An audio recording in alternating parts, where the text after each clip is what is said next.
there. Welcome to the Springboard Hangout with Comfort Okran. The Hangout, as you know, is your fun-educative program where we have fun and talk about issues that concern us in life. Today, we are continuing to roll with young innovators who were recognized by the Ghana Grows program. Ghana Grows is an initiative of the MasterCard Foundation in partnership with the Springboard Roadshow Foundation. Just a few weeks back, we had the opportunity of recognizing 10+1 young innovators in Koforidua at the Agrofusion Festival. Today, we have a chat with two of the innovators. The first person that we have here in the studio with us is Munkaila Mohammed. He is the CEO of Dolcafresh Foods. What do they do? We'll find out shortly in the program. Then we are privileged to have Martha Opoku here on set with us. What does Martha do? You know, me personally, one of the reasons why I don't live anywhere but in Ghana is because I can't do without pepper. I have to have hot, spicy pepper with us. However, if Martha's business had come on stream earlier, who knows, maybe I may be somewhere else, because Martha pre-packages shito in very nice packages so that anywhere you are, you can create fresh, hot pepper and enjoy maybe some good kenke and fish or something like that. You understand? And we are privileged to have both of them. So we're going for a quick break. When we return, we'll find out all from Munkaila and Martha about how they are making inroads in the agribusiness and food processing space here in Ghana. Don't go anywhere. I'll be right back.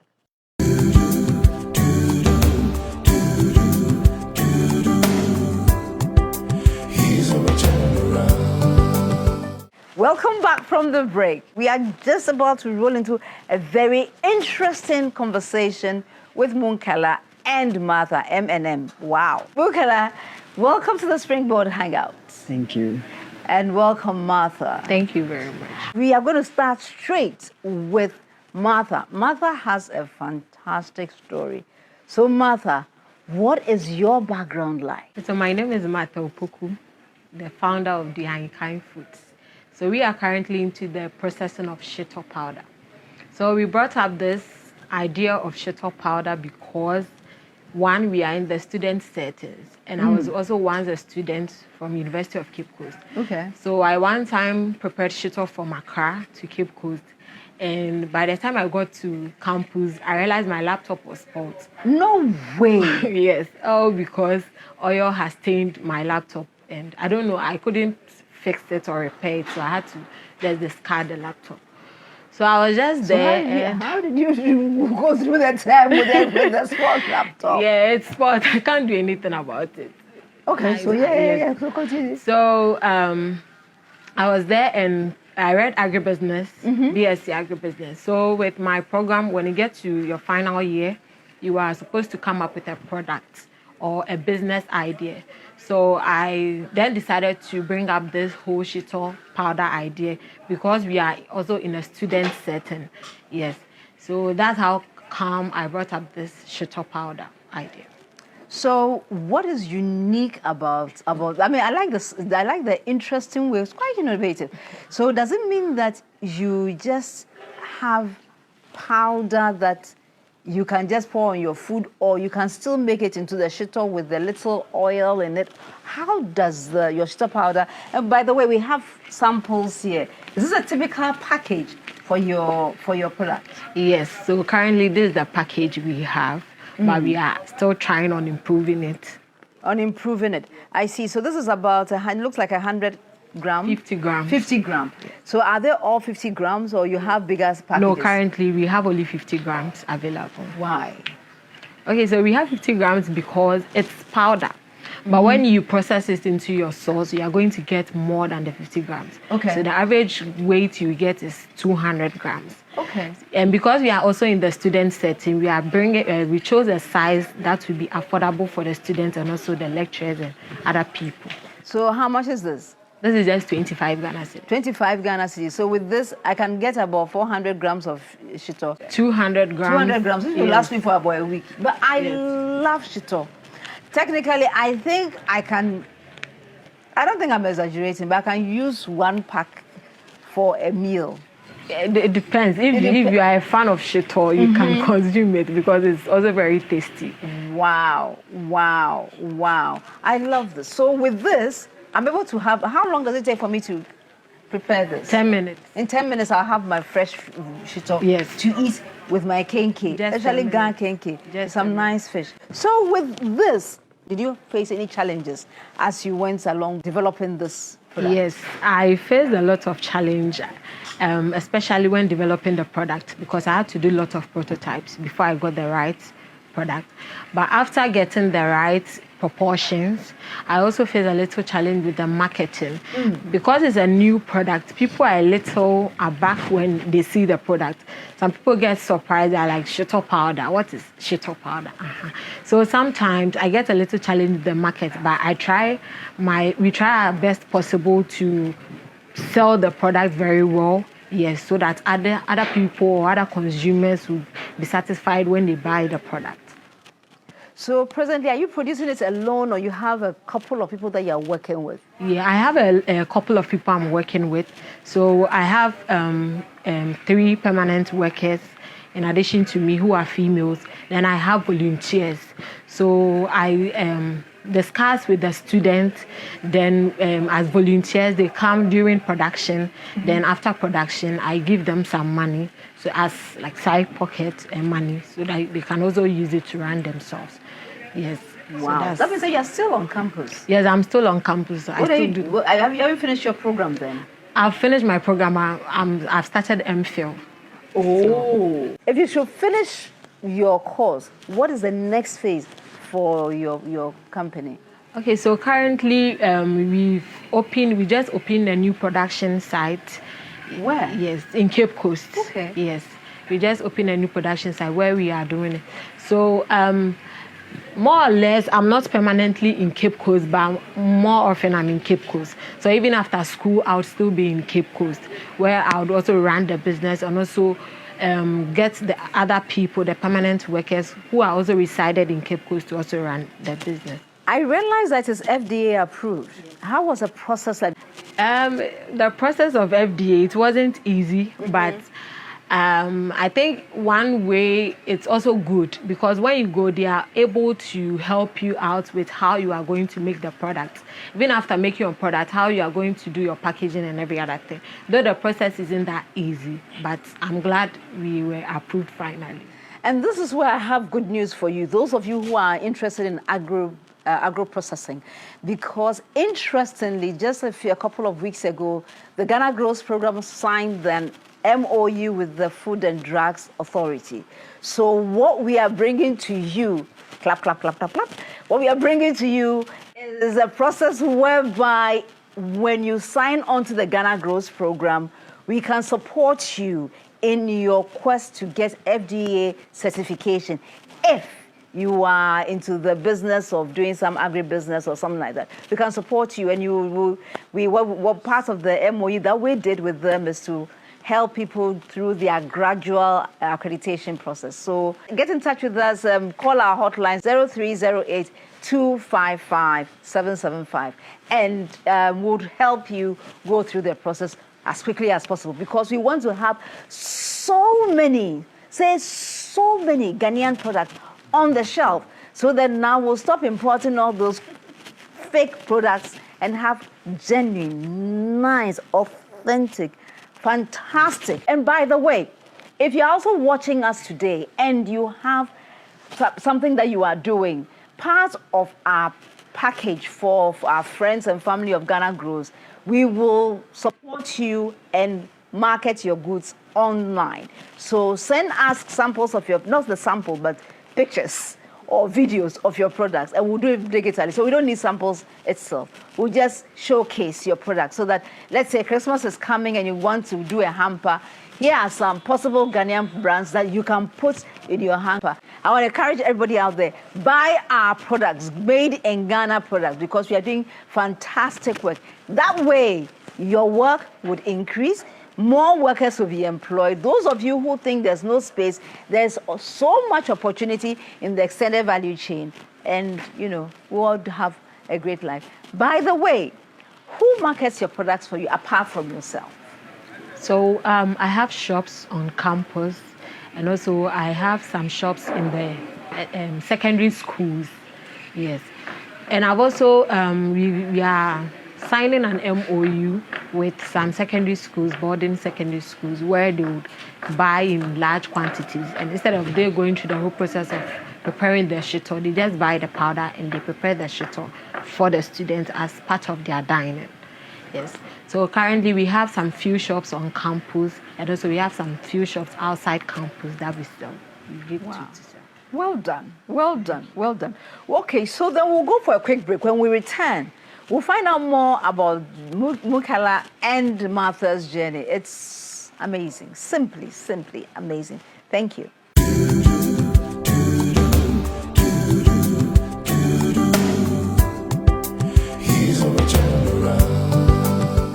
Welcome back from the break. Munkaila, tell me a bit about yourself. What sent you into the field of sustainable agri-processing practices? Okay, so thank you very much. My name is Munkaila Mohammed. I'm the founder of Dolcafresh Enterprise. So growing up, I live in a community where there are a lot of fruits around. And then I realized the fruits were going bad because farmers had no buyers to buy after harvesting.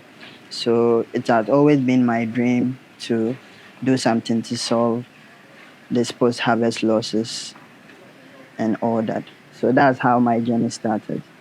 Wow. So right now, what do you do?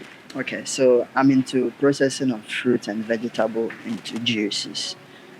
Yes, that's what we do. We have other things we are planning to do, but right now we are doing fruit and vegetable juices. That's what we are doing at the moment. Right. So how do you do it? Do you go to do they bring the things to you? Do you go to the farm gate? How do you go through your process of bringing such a wonderful juice, fresh fruit juice to your customers? Okay. So we do direct sourcing from farmers. Okay. So we've partnered with about 25 different farmers that we visit when their harvest is ready. Yeah, so we go to the farms ourselves. We do sorting, everything, make sure we pick the right fruits, and we bring it to our facility, and we start processing.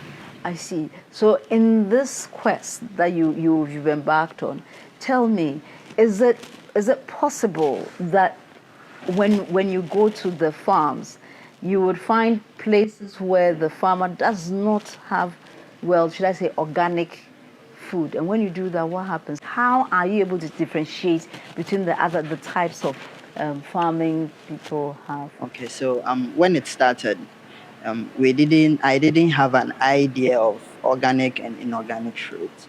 So I realized sometimes we bring the fruits home for processing. A day it goes bad, going bad. So as time goes on, I did a bit of research and I realized we have organic and inorganic fruits. So normally what we use to detect whether it's organic or it's not organic is we have machineries that we can use to test. Okay. Yeah, so going forward, what we did was to also educate the farmers that, look, when you grow organically, in as much as you are not getting customers to buy on time, when they're organic, they can last for a longer time. But when there is too much fertilizer, inorganic fertilizer, the fruit speed up with the spoilage. So far, what has been the impact of your processing of your fruit?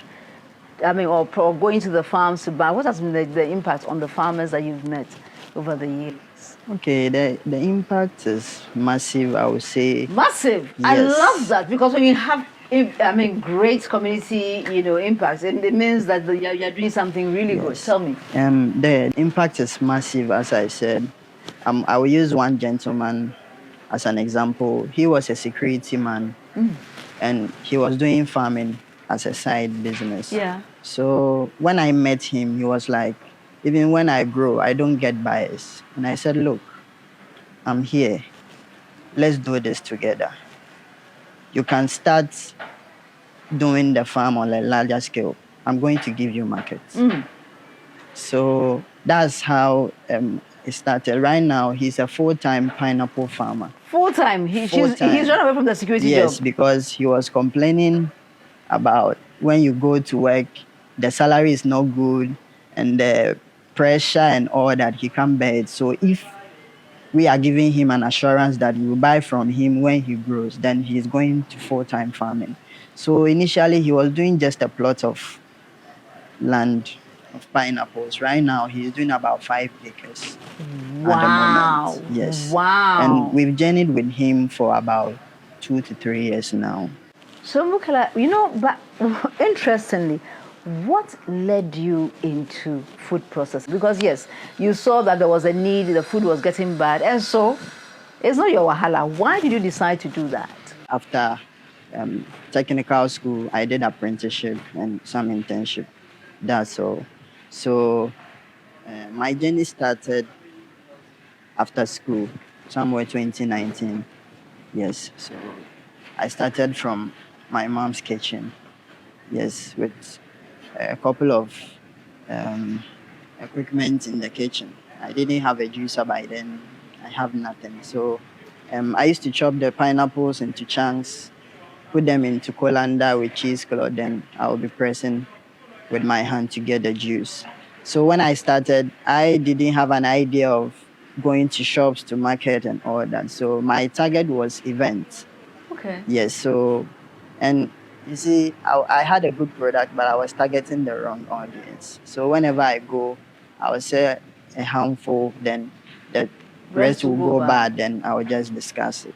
So going forward, after a year, I started finding my feet as to who to market my product. So right now, how big or otherwise is your market? Okay, I do deliveries, let's say almost everywhere in Ghana. Everywhere in Ghana? I go to Tamale, I go to Bolga, we do deliveries to Bolga, Accra, and Kumasi, like almost everywhere. Wow. Yes, and we have hotels too that we supply on weekly basis. Dolcafresh juice, Yes, all yes. over Ghana. Yes. Thank you. Thank you for showing the way. We're going to go for a quick break. We'll be right back.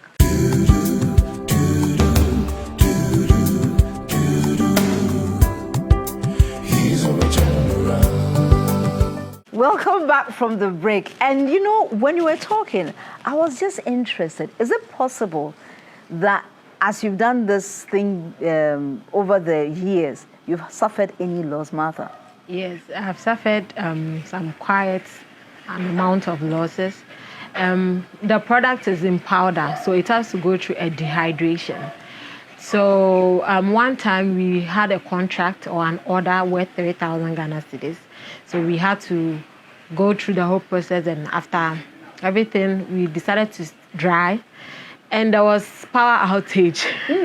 Yes, and the dehydrator we use, when there is power outage, it goes off. And when it comes back, you have to restart. But we had to dry overnight because of the quantity of the product. And the power went off at dawn, and we were in our various homes. So when we came back the next morning, the heat in the dehydrator, and there wasn't any air to blow it or dry it. So the whole thing got spoiled. So we had to just discard everything and start again. Have you heard that horror story? Yeah. Do you have anything similar? Yeah, we had to produce 100 gallons of juice, but then the person who supplies ginger didn't bring the ginger on time. So then we have to resort to buying from the market.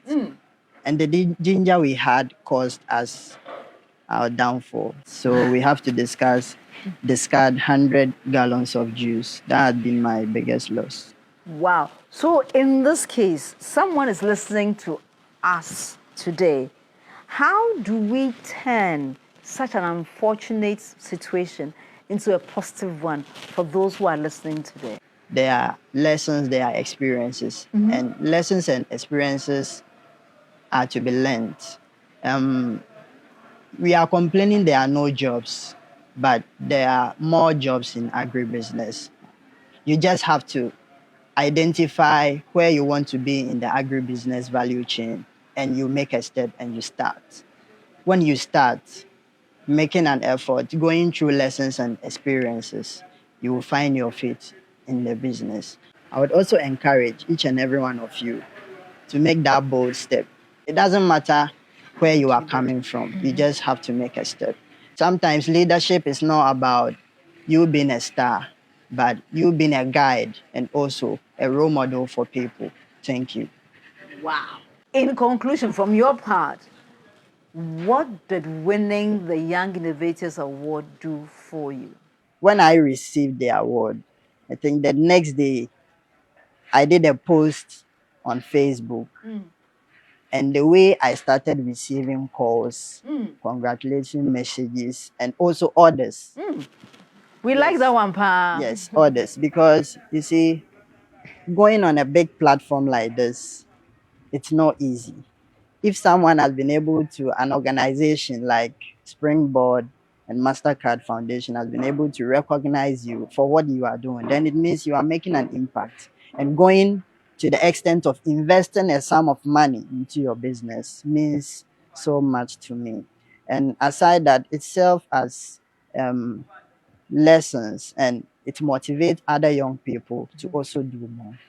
Martha, today you started with us, but you're going to close with us. Martha, you have shared that beautiful, is that a beautiful, but one of those painful stories in business. So as we close today's session, what would you say, or what advice do you have for a young person who is aspiring to go into agribusiness? Is there opportunity? If there's opportunity, should they dare to make it? Okay, so I would advise and encourage everyone, don't be risk adverse, but be risk takers. Initially, I was risk adverse. I was scared of taking risks. So, and I couldn't start this whole thing. But when I started, I realized it's a good impact or a good journey I have taken. So I would encourage everyone to start. If you start and you don't have the market, use your friends, use your family as your market. Let them buy, let them introduce the business or the product or service to them. Then let them patronize it, tell you what is wrong, and improve on it. It's not easy, but you learn from the lessons, you really learn from your mistakes, then you go on and do your corrections, then you get back to your feet. Fantastic. So as another award winner of the Ghana Grows Young Innovators Award, how has it been for you, and what would you say to other people who are watching us today? I was a little surprised because that period I really needed money for an improvement in my business. So when I won the award, I just called the other workers that we won an award, and we were like, oh, then we can use it to do this. So I was really happy, and I'm glad because a platform like Springboard giving you an award and also an amount of money means you are really doing something beneficial or something important. Yes. So I was really happy, and I was also glad that I won that award, which is also going to help me take a higher step into my business. So you've heard from two Ghana Grows Young Innovators Award winners. Both of them are into food processing, but one is into juices and the other is into shito, my lovely shito. And so there's an opportunity to, either go into actual production or agro-processing or agribusiness marketing, any space in the extended value chain for Agric and ATVET. I want to tell you that there is hope. Don't say, I don't know how. Reach out to us on the Ghana Grows program. We'll support you because we have a plethora of opportunities for you. So reach out to us and we'll showcase opportunities that are there. And then based on your own understanding of who you are, you can take your place in the extended value chain. So until we come your way again next week with another set of stories from our young innovators, know that you are watching today, you are blessed. You are loved. You are the most important person in the whole wide world.